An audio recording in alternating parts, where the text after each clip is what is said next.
નમસ્કાર ખેડૂત મિત્રો, પરફેક્ટ એગ્રીમોલની આ યુટ્યુબ ચેનલમાં આપનું હાર્દિક સ્વાગત છે। શું મિત્રો તમે ડુંગળીનું વાવેતર કર્યું છે? ડુંગળીની સાઇઝ બનાવવામાં થોડીક સમસ્યા ઊભી થઈ રહી છે, ડુંગળીનું પ્રોડક્શન ઓછું આવે છે, તો આ બધી સમસ્યાઓનું આજે આપણે વિગતવાર ચર્ચા કરીશું અને વધુમાં વધુ આ પ્રોબ્લેમ તમે સોલ્વ કરી શકો એના વિશેની આપણે ચર્ચા કરીશું। તો મિત્રો, આ સમસ્યાઓને સમજવા માટે આજે હું તમારી સમક્ષ 3 છોડને લઈને આવ્યો છું। આ 3 છોડને તમે સમજી લેશો એટલે 99.9% તમે જે ડુંગળીના પાકમાં જે તમારી સમસ્યાઓ જે ઊભી થઈ રહી છે એ બધી સમસ્યાઓનો તમને જવાબ મળી રહેશે। તો સમજદારીપૂર્વક આ 3 જે છોડને પૂરેપૂરા તમે સમજવાની કોશિશ કરજો। ચાલો આપણે વિગતવાર એની આજે ચર્ચા કરીએ।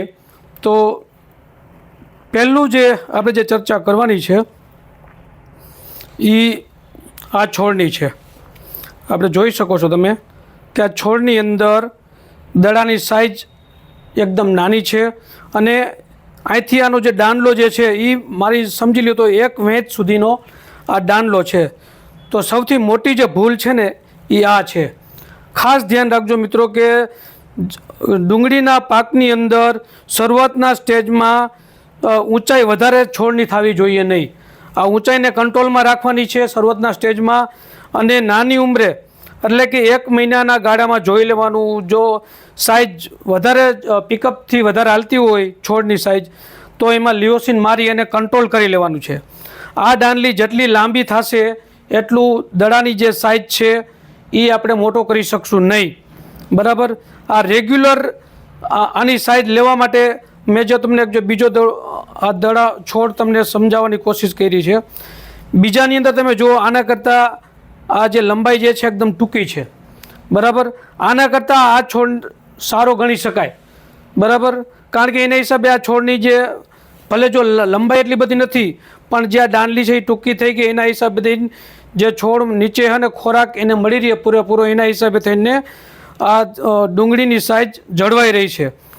એના કરતાં જે મહત્ત્વની વસ્તુ જે છે એ આ ત્રીજા છોડની અંદર છે। ખરેખર આના કરતાં પણ છોડ આ સારો છે। અત્યારે ભલે તમને આ ડુંગળીની સાઇઝ આમાં તમને નાની લાગતી હશે પણ ભવિષ્ય માટે જે આ દડાની સાઇઝ જે થશે ને એ આ નહીં કરી શકે, કારણ કે આ જે દાંડલો જે છે જાડો અને અહીં જો બંધાઈ ગયો એકદમ ટૂંકા ગાળાની અંદર તમે જોઈ શકો છો કે ટૂંકા ગાળાની અંદર આ દાંડલો બંધાઈ જવો પડે આ રીતનો, અને આની સાઇઝ જે છે આવી રીતની જળવાઈ રહેવી પડે। આ રીતનો છોડો તમે એને બાંધી રાખશો તો આ દડાની સાઇઝ તમે જેટલો ચાહો ને એટલો કરી શકશો। એની સાઇઝ મોટી આપણે જે કહીને કે હાથમાં સમાઈને એવડી સાઇઝ બનાવવી હોય તો આપણે બનાવી શકીએ, પણ એની માટે આમાં એ શક્ય નથી।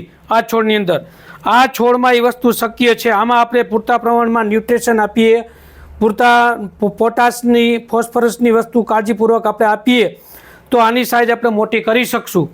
એટલે આ વસ્તુની ખાસ કાળજી રાખવાની છે। એના માટે થઈને આ 3 છોડને સમજવા ખૂબ જરૂરી છે। શરૂઆતના સ્ટેજમાં લિયોસિન મારી કંટ્રોલ કરી લેવાની છે। આ દાંડલી જે છે એ જે આપણે જોઈ શકીએ છીએ કે આ દાંડલી કેમ કંટ્રોલ થઈ ગઈ છે, એના માટે થઈને બેસ્ટ વસ્તુ છે લિયોસિન। લિયોસિન મારી આને દાંડલીને કંટ્રોલ કરવાની છે, બરાબર। અને ખાસ કરીને જેમાં ગોરાળું જમીન છે અને ફળદ્રુપ જમીન જેમાં વધારે છે એ જમીનની અંદર આ સમસ્યાઓનું પ્રમાણ સૌથી વધારે જોવા મળશે કે જમીન જેમાં ફળદ્રુપ હશે એમાં ઝડપથી છોડ ઊંચો થઈ જશે અને જે મૂળ જે છે એ વધી જશે અને દાંડલીનું પ્રમાણ એ વધી જશે, એટલે દડાની સાઇઝ એકદમ કંટ્રોલ રહેશે। જેમાં હળવી જમીન છે, તાસોડ જમીન છે, રેતાળ જમીન છે, આવી જમીનની અંદર આ સમસ્યાઓ ઓછી જોવા મળશે, બરાબર। તેમાં પણ ખાસ ધ્યાન તો રાખવાનું જ છે। જો જેમાં થયું એ કે આ જો છોડને વહેલાસર આટલે કંટ્રોલ થઈ ગયું હોત તો આજે આ દડાની સાઇઝ ખૂબ સારી હોત, બરાબર। તો આ વસ્તુ ખૂબ જરૂરી છે। આ જેટલી તમે આ દાંડલી જે છે મેં ટૂંકા ગાળે તમે બાંધી લેશો તો એમાં ઉત્પાદન 100% આપણે વધારે લાવી શકશું। દડાની સાઇઝ જે આપણે ધારી પ્રમાણે બનાવી શકશું, ઉંમર પ્રમાણે દડાની સાઇઝ પણ બનાવી શકશું અને વધારે ઉત્પાદન પણ લઈ શકશું। કારણ કે ડુંગળીની અંદર એક વસ્તુની ખાસ ધ્યાન રાખવાની છે, ઊંચાઈ મહત્ત્વની નથી ડુંગળીની અંદર દડાની સાઇઝ છે એ મહત્ત્વની છે। જેટલી દડાની સાઇઝ આપણે એ ગ્રેડની અંદર એટલે કે મોટી સાઇઝ એ ગ્રેડની ક્વોલિટી આપણે 70% ઉપર લઈ જઈ શકશું તો આપણે એમાં પ્રોડક્શન વધારે લઈ શકશું અને 400 મણની પ્લસ પણ આપણે વીઘે એમાં પ્રોડક્શન લઈ શકશું. એની માટે આ 3 છોડને સમજવા ખૂબ જરૂરી છે. આવા જ વિડીયો વધુ જોવા માટે અમારી યુટ્યુબ ચેનલને સબસ્ક્રાઈબ કરો અને તમારા ગ્રુપ સર્કલમાં વિડીયો સારો લાગ્યો હોય તો ફોરવર્ડ અવશ્ય કરજો. ખૂબ ખૂબ ધન્યવાદ.